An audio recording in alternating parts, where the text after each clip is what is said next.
So, welcome everybody to Let's Thrive and Shine Beyond Belief. And this is a podcast that's been reaching leaders, entrepreneurs, and business owners that at one point or another have suffered burnout, or maybe you're falling into the traps of burnout yourself presently.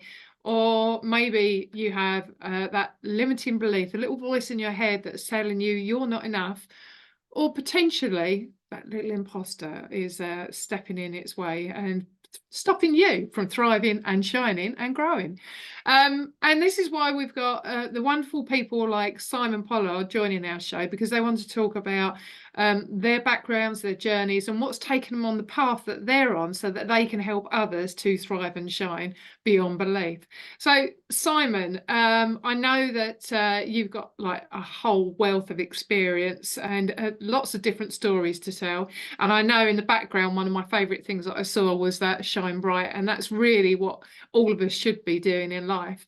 And that's what you're trying to help others. So can you please introduce yourself and tell us your journey and why you're doing what you're doing, please? But the first thing I'm here is it's lovely to come on and be introduced as a wonderful, lovely Simon Pollard. I'm going to take that as a positive right from the very word go. That's absolutely cool. So thank you very much. I've also made myself, I'm going to say this right up front, I've made myself a promise today. I'm going to do my level best to actually answer the questions I'm asked. I'm very good at just broadcasting the stories that I want to tell people. And that's maybe not always the most helpful thing to do. So who am I? What am I? Can I just say at that point, does that mean that you've been a politician in your previous life? Because that's something they're really good at, not answering a question. They are indeed. But it also comes from the fact that in my deep, distant past, I have been a teacher.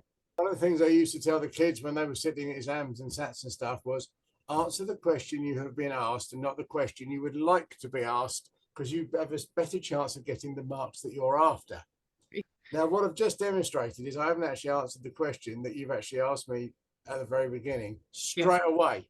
So we're already off task, which is always a danger with me. Anyway, going back to the original question, who am I, what am I, and what am I here for? Apart from the philosophical nature that is inspired by that question, I'm Simon Pollard. These days, right now, I am mental health campaigner. I am an author. I am a speaker. I will be the co-director of Slow the Mind CIC. And if whoever's looking is willing, that number should arrive on my doorstep around about right now. Then we've actually got the platform to go out and start doing the stuff I've been talking about so loudly for the last however long I've been shouting about it for. Having got a story to tell and made loads of mistakes, and I'm just hoping that we can help one or two people make some very different choices. That would be is that a good start? Well, it's almost there, but it hasn't answered the real question. Why are you here and why are you helping people in the way that you're helping? So, you know, what's your journey? What's my story? I hate the word when I grew up as a young man, as a teenager, I struggled with belief. I struggled with contact. I didn't know at the time what I was struggling with. I just knew that everything was hard. Contact with people was difficult. Getting out of bed was difficult. Knocking on doors was extremely hard.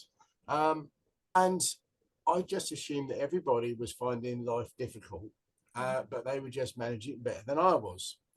And then as a teenager, and you get introduced to various different things, and alcohol was one, and cannabis was another, and bumped into one or two others along the way. And I kind of like self-medicated whatever it was that I had with alcohol and with drugs, because I didn't know there weren't the people to talk to that there are now. My father, I did grow up in a loving household, but my father didn't really know how to talk to me about those kinds of things. You know, he was great at money and various practical advice, and if I'd have wanted to play rugby, he'd have been good at that too, but he didn't know how to talk to me about those kinds of things, and we didn't have the awareness. So I drank an awful lot of alcohol and smoked an awful lot of dope, and as a result of that, an awful lot of my kind of 20s, 30s, 40s is a bit of a blur.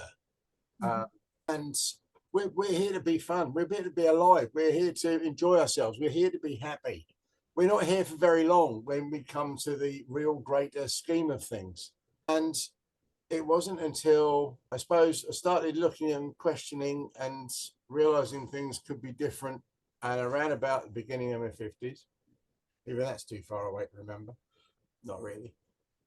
But I started realizing there's more to this. I had a year where I managed to get myself into an awful lot of debt. My mother died, marriage went down the tubes, business almost got lost. And you don't realize sometimes that there are people around you that are looking to help you and support you. And even then, I didn't really take that on board properly. I was still drinking fairly heavily. And I suppose the first real, I kind of, this as a spiritual side was there and starting to bloom and blossom. Realization, a philosophical nature, asking questions was starting to come forward. But it wasn't until I seriously had to address the trail of destruction that my drinking was leaving behind me that I started making changes, real changes that actually made a difference. I'd already packed in smoking, and when I actually wanted to, that was actually quite easy. And it's quite an amazing realization when you realize there's a difference between knowing that you should stop doing anything and actually wanting to. I said, when I wanted to pack in smoke, it was easy. Piece of cake, really no problem at all. I knew I needed to stop drinking for about 5 years between the realization and actually wanting to. And the wanting to came about because of, I could see my wife backing away. I could see people staying away from me if I even touched it. But that was a weird one because people want you to have a couple of drinks, but they don't want you to have a lot because there's a massive difference. I didn't have a full level. When I got to the point where I wanted to stop, that was easy too. It just took about 40 years in reality, 5 years in conscious awareness. Yeah. And the fact that lovely phrase is not until the pain of staying the same is worse than the pain of change will we make the change. Yeah. You have to practice that one. But it's when I stopped drinking and I wanted to stop drinking, and that was actually easy. I did a 90-day challenge, not because I needed to, because I'd made that decision. I've made that decision. There was never a doubt about it. I had stopped. But people do not like you stopping the socially acceptable drug that kills more people than any of the others. They don't like to have to drink alone. They don't want to be going down that path. It's a social thing. Just one won't hurt. Yes, it will if you're in that position. I've made that decision. And you know what? When I stopped drinking, the demons I was drinking to avoid were mostly no longer there. That's kind of like, you never get your head around that when you're drinking. No. You never, ever get your head around that when you're drinking. You just know you should stop, but you don't want to. So that was kind of quite big, monumental. That was kind of quite up there. Yeah. But I still didn't know what it was that had set me on that road in the beginning. Mm-hmm. I'm still kind of getting that sinking feelings from time to time, and I'm still getting that, the weight on your shoulder, your stomach turning over, the fact you can't get out of bed in the morning. And I'm not just talking about being a lazy person. I'm talking about just not being able to get out of bed in the morning because there's everything just weighing down on you. I've been running these outdoor experiences, 3 over-the-wall experiences, we call them, and taking people out. And people have been saying, this is great. These are wonderful. These are really peace-inducing. You need to be doing more of these. And I'll say we were doing them. And I was with a networking organization, a very structured, high-powered, high-pressured networking organization. That is good. Yeah. No unconscious brand promotion here. And the bloke who was running that organization said, look, why don't you run one of your wild outdoor experiences for the group? Yeah, okay, we set a date. And in the lead up to that event, one of the members of that group had arranged to have a one-to-one and kind of get to know you session outside of the actual network itself. We made the arrangement, set a date, and he didn't show up. And as you tend to do, you go, well, obviously didn't know how to operate a diary, does he? And you kind of write people off. I wonder where that shows up in other aspects of his life. You have all those kind of thoughts. Don't think any more about it. We're in lockdown, and it doesn't matter which meetings you're at. If you're not put in the same breakout rooms, you don't talk. No, that's right. Yeah. 3 or 4 weeks later, he phoned me and said, I'm really, really sorry for missing our one-to-one. I have anxiety and the doctor's given me these tablets, and when I take them, the next 24 hours don't exist. I'm thinking, well, that's a bit extreme, isn't it? Yeah. Anyway, he says, I'd really like to try and arrange our meeting again. So I'm like, yeah, okay. He came down and we sat in the garden, went down the end of the garden, sat by the pond, and he talked. It was quite, the fact I shut up and listened, that was even more, was kind of cool. But he talked and he just offloaded. But all the stuff he's talking about with his anxiety, and I'm like, that's me. That's me. Mm-hmm. That's, and I'm having this light go on. There's something realizing now what I was dealing with as a young adult, as I dealt with through my life. But he's given whatever that is a label. And not that it has to have a label, but if you've got a label, you can investigate it, you can chase it Yes. through. You know, Yeah. we're human beings, we love to give things names, even if they don't need them. So I had a name and I had an understanding. And that meant I could go away and talk to some people. That meant I could actually go away and read books. I read as much as my busy life will give me time to do so. And you see here, I've got books all around me. And I started understanding what it was I was dealing with. That was quite massive. Now, a week or so, a short period later, we went out on this outdoor experience that we'd arranged with this group. You know, it's like you put the date out, yeah, everyone books on, and then as you get closer to it, people, oh, I can't, oh, I can't, oh, I can't, oh, I can't, oh, I can't. Till we get down to the fella who's running it and the fella who's come round and sat by my pond, and the fella's girlfriend. We take off out into the woods and we go through this view over the wall experience. Now, the gentleman running the organisation is quite up in front about it. He says, I don't really know why I'm here, apart from the fact I set this up. Yeah. I live in the country. I have a dog. I go for walks with my dog. I've grown up in the countryside. It's what I know. Yeah. So well, that's cool. So he's there because he set the thing up and everyone else has backed off and he's got no option. He has to be there. And the other fella, he can't get off his phone. He's needing that gratification of existing and interaction and all the rest of it. But as we go through the walk, you can see everybody getting sucked in, into this natural world. Well, we almost want to use the word void, but that's just wrong connotations. But again, sucked into this process, this place of connection, this place of peace, of harmony, the place where we were born, we were created to exist in. Yeah. But at the end, we go through all the various activities, and by the end of the day, they're right there. Now, we have at the end what was used to call the 10-minute challenge, which is a bit of a challenge for a lot of people. It's actually sitting outside in the countryside without the aid of a smartphone for 10 minutes. And there are times at the beginning of these events, and you can see people think, crikey, 10 minutes, how am I going to cope? How am I going to cope? Yeah. And at the end of it, people generally say, what was the best bit of the day? What did you get? Because you always ask for feedback. Yeah. Our 10-minute challenge was amazing. Absolutely. And the testimonials that came back, and I mean, the poor fellow with the anxiety hasn't got, he's a really bright bloke with a computer, but he hasn't got the language skills to really write it down. But the other fellow had. He gave us a testimonial, it was about a page and a half of A4. Yeah. Oh, wow. And he's likening this thing to Avatar. You sit up there in the countryside, and 10 minutes is enough for an awful lot of wildlife to think you realise you're not a threat. Sitting in the tree, and he's got squirrels running around close by. He's got birds coming up and singing close by, things that have never happened before.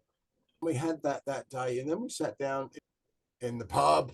Not that I drank anything. We sat down in the pub to have a meal and have a chat. And they're sort of saying, you realise that what you've got here is something that can really, really help people with their mental health. And I'm like, really? And I go, yeah. And we had a chat and we put some various bits and pieces together. And that, if you like, combined with a couple of other bits and pieces, the Shine Brightly thing that came up, was where I realised that I had unintentionally created something very simple that was very powerful and very effective, and that I've been doing and utilising to help me with my mental health for most of my life, because I just, even as a kid, when my world was wrong, I used to take off into the countryside and I'd stay there until such time as I felt capable of going back and re-engaging. Because there is so much out there for us if we are just open enough to access it. There's a lovely phrase, Native American proverb: the four legs haven't stopped talking, the tree people haven't stopped talking, the winged people haven't stopped talking, the finned people haven't stopped talking. It's just that the two legs have stopped listening. Listening, yeah, which is beautiful. And it's very powerful too.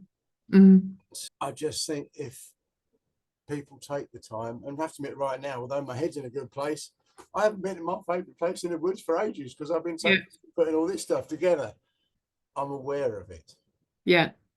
And that's the thing, you know, Simon, that's the most important thing. I know both you and I have spoken about this, and I know it's a fundamental part of both what you and I teach, is that connecting with nature, earthing effectively, or grounding, whatever way people wish to describe it, but that just connecting with nature and being present, listening to the birds, noticing what's around you, taking in the fresh air, taking time to actually breathe properly.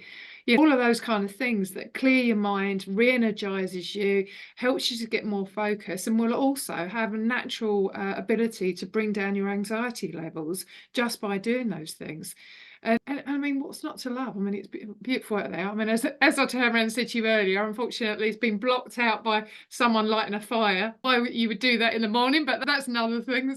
But you know, when you do take that time out, even if it is just to take 5 minutes out every now and again during the day, just to go and sit out in the garden and be present and connect with nature, it helps you to clear your mind, and it helps you to actually have more productivity as well, because there's this false belief that you've got to keep on going, and you're going to achieve more, which is actually the opposite, because it means that your brain's going at 1,000 miles an hour. You can't think, you can't concentrate, and all those kind of things.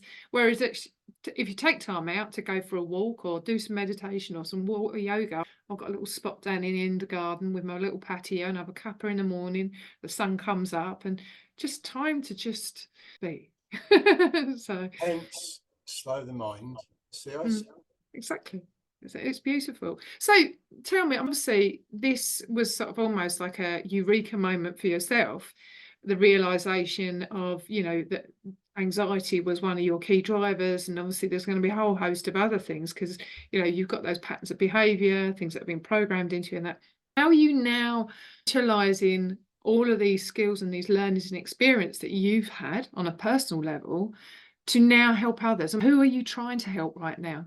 As I said, hopefully your company's house numbers dropped on the doorstep today. We know they cashed a check, so they must be happy with the paperwork. That will mean that we are Slow the Mind CIC, me and fellow director Martin. We, in the first instance, it's about awareness. Awareness precedes change.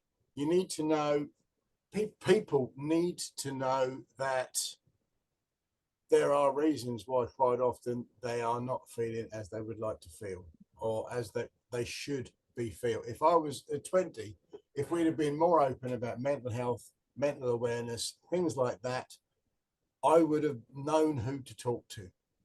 So the first thing that you need to do, anybody needs to do, and people are doing it now, is you need to stand up and shout. You need to shout and shine as brightly and as loudly as you can, which is one of the things that we intend to do with Slow the Mind. And shine brightly is a large part of that. A lady told me we were on a retreat a couple of years ago, and I was sort of saying, you know, I've got these things, I've got everything that we're doing, but we're not getting to people. We're not managing to get the message across. And she basically just said, if you shine brightly enough, people will come to you. We put things in motion then, and we got bogged down in stuff. It happens. It's part of human nature, part of run. But we picked that baton back up again at the end of last year. And I had that thought, if you didn't get it right the first time, it's because you weren't shining brightly enough. Yes. So you now need to shine brightly. Now, if you've been checking out any of my social media, and it's mostly all under my name at the moment, but Slow the Mind is being mentioned a lot, you'll see that I am getting brighter and louder and jumping. And I do spend time running around the countryside and the town to a certain extent, wearing my frock coats and waving my sword about, and just trying to, well, for two reasons. One, that's me. But two, as an offshoot of that, if we can bring people's attention to where we are and what we're doing, and get past the fact that people are going, got a sword. Yeah, but that sword's a massive key as a bloke to mental health and the exercise that it causes me to get involved with. These are things that with Slow the Mind, we will be incorporating as things that people can help and get involved with. But in the first place, what we need to do is go and talk to people. As someone coming from a business background, we know we need to focus in on one area because you can't blunderbuss and shoot out to everybody.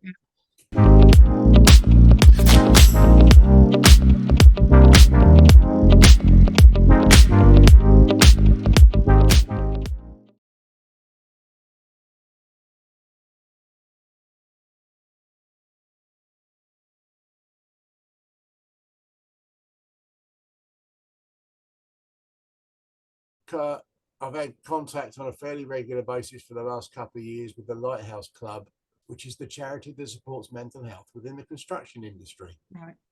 So it seemed relatively sensible with the contacts I had and with the knowledge of mental health to focus on the construction industry.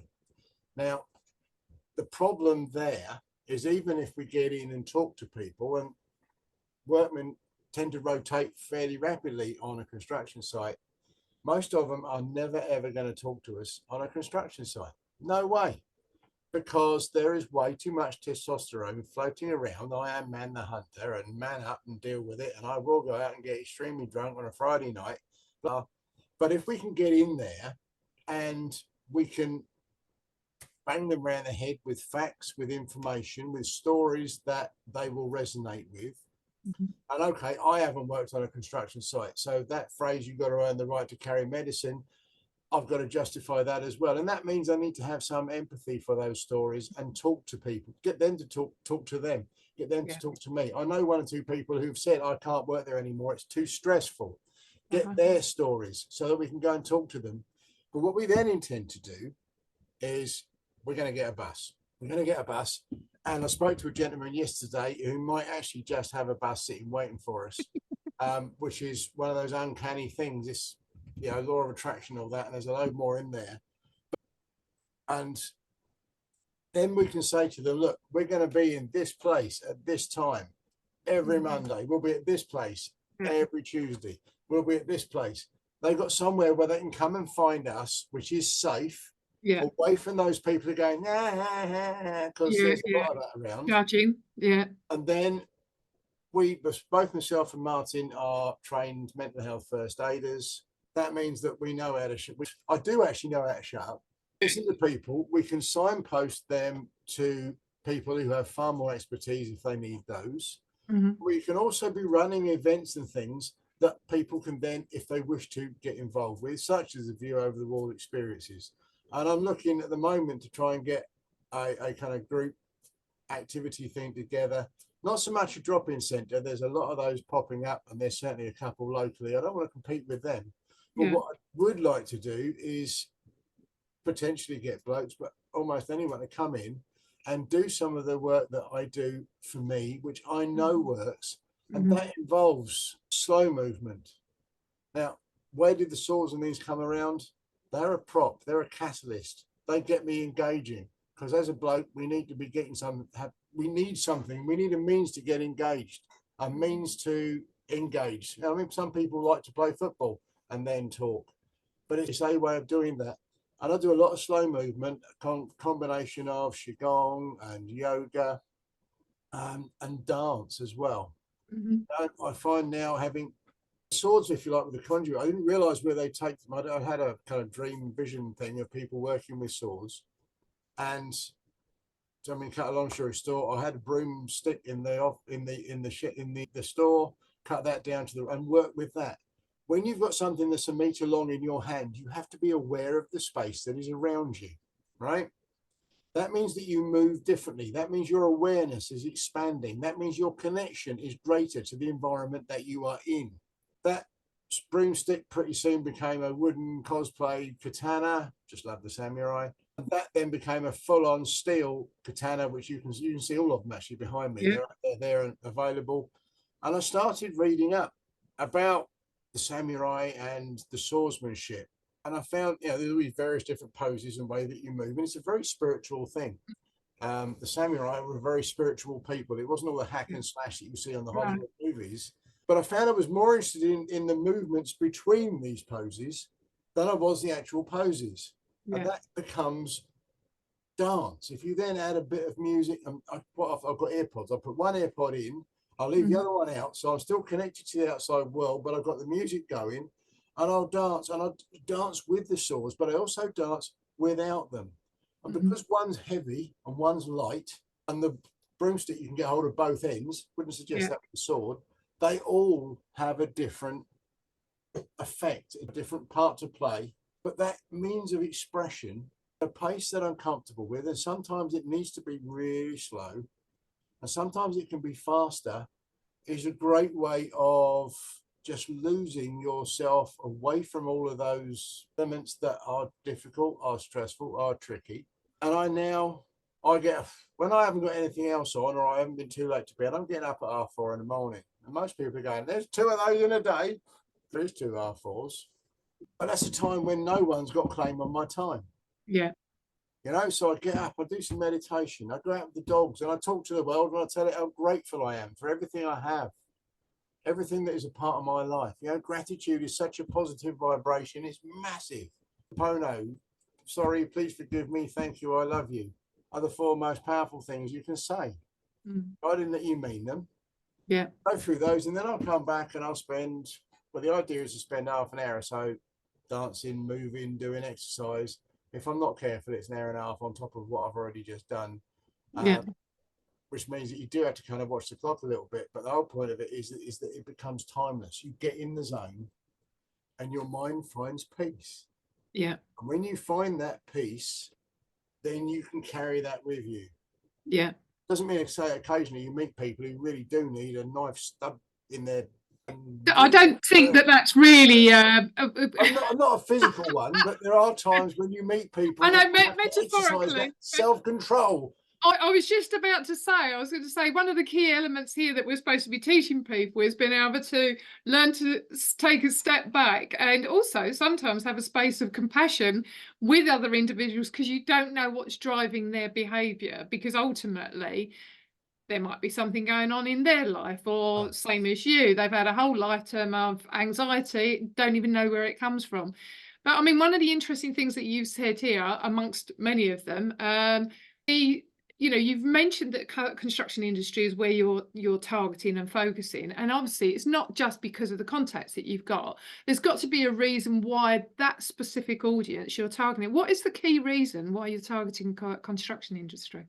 Levels of suicide in the construction industry are pretty much higher than anywhere else, in any other workplace, in any other profession, and they are a classic case of the people who need us the most want us the least. And I know that if I can get in and talk to them, I know I can get some of them to listen. Yeah. We're never going to get all of them to listen. There's no way. That's not possible. But in the first instance, let's go and try and break the hardest nut to crack. No metaphor intended. But is that classic case, those people who need us the most want us the least, and we've got to break through that. And I will go in and I'll use every single thing I can think of to be, in the first instance, just to be memorable and different. I don't care if they laugh at me. I'm really not fussed. But that's where we got to go. That's got to be the first place. But because we're making a noise there, people are coming in and saying, I've got contacts in the railway industry. I've got another one come back. What about the services? There are already people out there, but people are coming up and saying, will you be able to help these people? So got to hit that hardest nut first. And I mean, that's the important thing, as you turn around and say, is that yes, you've got your story and your journey, but of course, because you're not in that industry, you're going to get the naysayers that go, oh, well, what do you know? You've never worked in here, blah, blah, blah, blah. But if you do have individuals that are prepared to share their story that from the construction industry and why it's actually helped them, and quite often, as you turn around and say, if you've got the one that's, maybe the biggest one with the tattoos that's got the sort of attitude is like, I don't need anything like that, but they have accepted that they can make a change, and it has actually improved their lives by doing so, they're the perfect people to be able to share that there is another way, and you don't need to be in this constant, high testosterone state where it's a measuring competition and everybody's going, you've got to. And I mean, interestingly, and I think I did speak to you about this, is that one of the guys that I met who's nothing like that at all, is a really calm, chilled out guy. He's quite a gentle character. And he said, he's from up north, and he said, one of the things that I hate, he says, is that, it's all expected that we're all supposed to be drinking sort of pints of lager and all those, or ale, or whatever it is that they drink. He said, and I would like to have a gin and tonic. And he said, but then I'm worried that they might turn around and say, oh, all those kind of things. And I said, I think that's just such a tragic situation to be in. I said, thankfully, I said, all my brothers, I said, I'll introduce you to a load of guys. I said, they all drink gin and tonic. So I said, but the point is, I said, there's two things here. I said, you may well find that most of that group are feeling exactly the same way as you, but they're frightened of being the first one to take that step and being called a complete wussy, I said, or you may well find that you're with the wrong tribe, because if they don't actually accept that that's what you want to drink and you want to be comfortable with it, and they start taking the rise out of you, then you're probably with the wrong people as well. I said, so you've got to ask those questions too. And I mean, he did actually sort of reach out to something, but he was doing the same thing as you, but more he was doing sort of like big, like I don't know, like going to sort of like the coast, and they was doing sailing and various other activities and all that lot. But it was also a chance for men to be able to just learn to be open and share what it is that they wanted to be vulnerable, and being okay with being vulnerable, because they realize that they can get the support that they need just by talking to each other. I mean, it's an amazing thing. When you talk, you're actually processing whatever the problem is, and you're, what is it? Problem shared is a problem halved, isn't it? So it's fear is the bottom, the root of, I believe, most of our difficulties living in this modern world. Yep. And I believe that a large amount of that is because of social media, which is continually on us, continuously showing us what other people believe we should be, what we should be buying this, we should be wearing that, we should be doing this. There's a lovely video I saw, and I've started using it actually, well, not the video, but the contents of it in my presentations.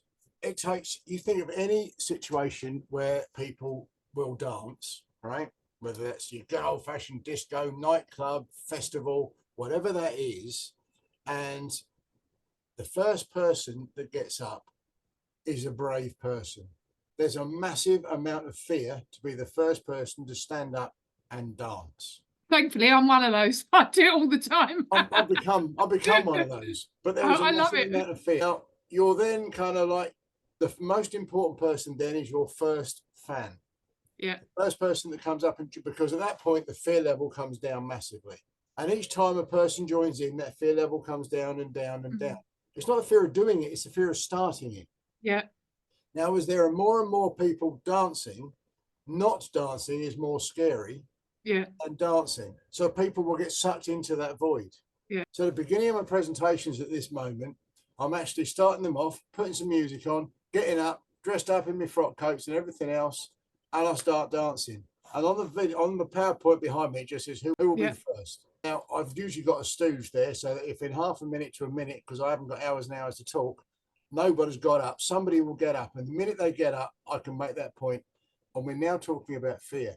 And it's fear of fitting in. It's fear of not fitting in. It's fear of what people will say about the way we look, about the way that we dress, about the way that our hairstyle fits, or whatever else. And it's when you get past those fears that you suddenly realize the world behind those fears is euphoric.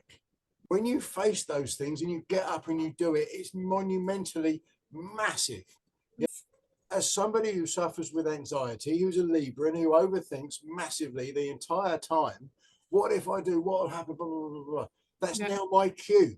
The minute I feel those fears, that's my cue to stand up, stand forward and do it. not bungee jumping. I'm not doing that, but anything in day-to-day life, which is why, and the frock coats are massive for me. I loved them as a teenager, watching Pollard on the telly. I've loved watching them as I've got older, but in the first instance, I've never fitted in with the image I've been trying to present to the world, you know, the new wave of British heavy metal when I was younger, and jeans and whatever else. And then I had a shade of black for every occasion because that went with the rock music and everything else. And then when I kind of like started dealing with that stuff, I'm wearing them. Now, I'm wearing them because they're a statement of me. I'm wearing them because they're a statement of how far I have come. I'm wearing them because it's a statement of I don't care what anyone else says about it. I still got that fear of walking out the front door, but once I'm out there, that's fine. I'm absolutely not worried about it at all. Now, if that's me, but that's also a side shoot of that is people going, who's that plonker in the frock coat? What was it he was talking about? If that means that I'm shining brighter, and people are starting to see that, and that's bringing people in, then, and that's bringing people in a conversation, then that's a real double whammy. That's a double-edged. And I'm hoping, you know, with that as part of the noise and the brightness and everything else we're doing, opening those presentations, then we can make people listen. Yeah. Okay. And if we make people listen, then that's half the job is done. Yeah, absolutely. Definitely. Now, I'm also conscious of time. So I've got 3 questions that what I would like you to answer is what 3 tips would you give to the audience that could help them to be able to move forward? If on any level you think you need help, or you're not confident, or you're not happy, or things are not right, on whatever level, whether it's mental health, the life you're living, the people you're with, there are people out there who know how to help you. There are people out there who want to help you. They won't patronize you. They won't tell you you're a nutter or whatever else. You know, it's a cliche. It's okay not to be okay. What's not okay is to not be okay and do nothing about it. Absolutely. You know, ask.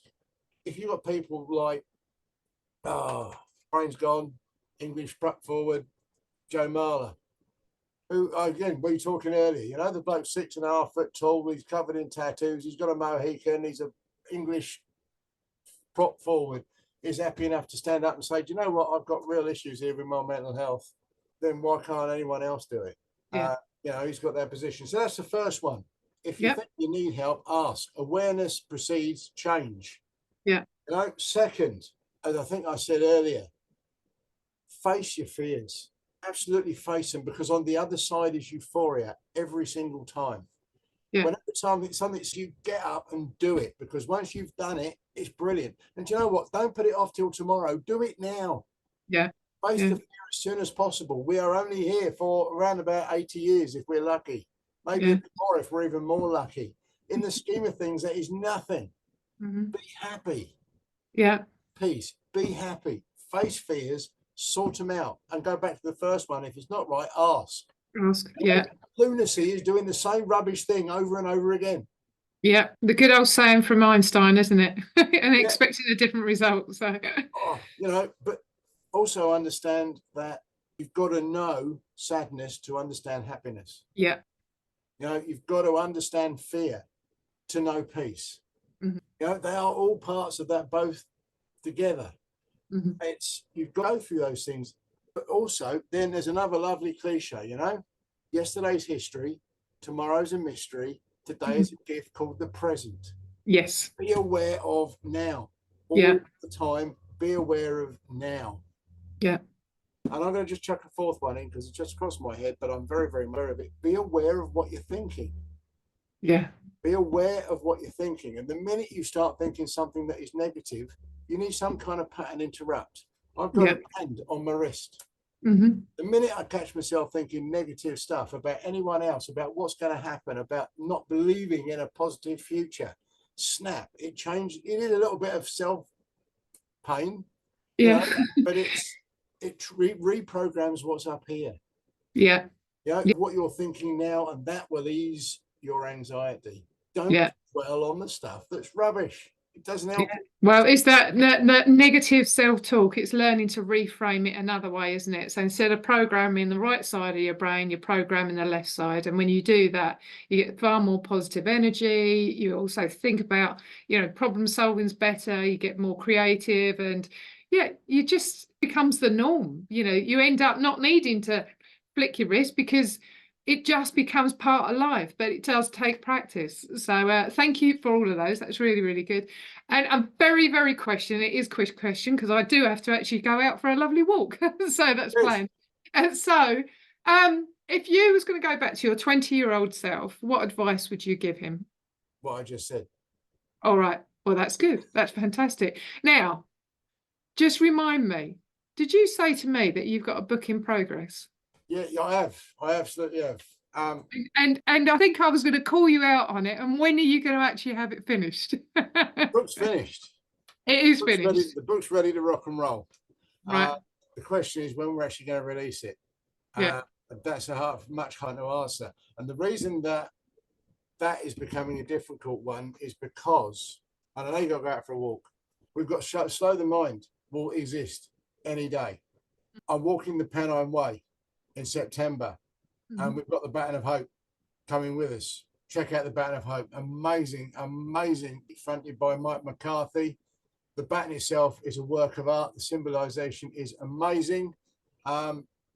So because of that, we need to have a Slow the Mind kind of launch party, which is probably, and this is not set in stone, and I haven't spoken to Martin about it, probably going to be August, so that we've got to build some momentum building up to that Pennine Way walk.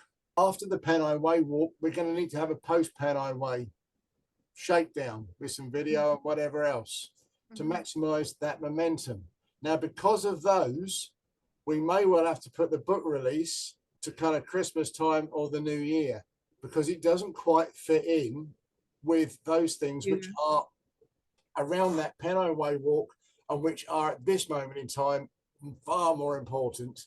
Yeah. And so prioritizing. There's also a video, yeah, which is almost finished and ready to go as well. Yeah. And you just have to prioritize sometimes what's most important.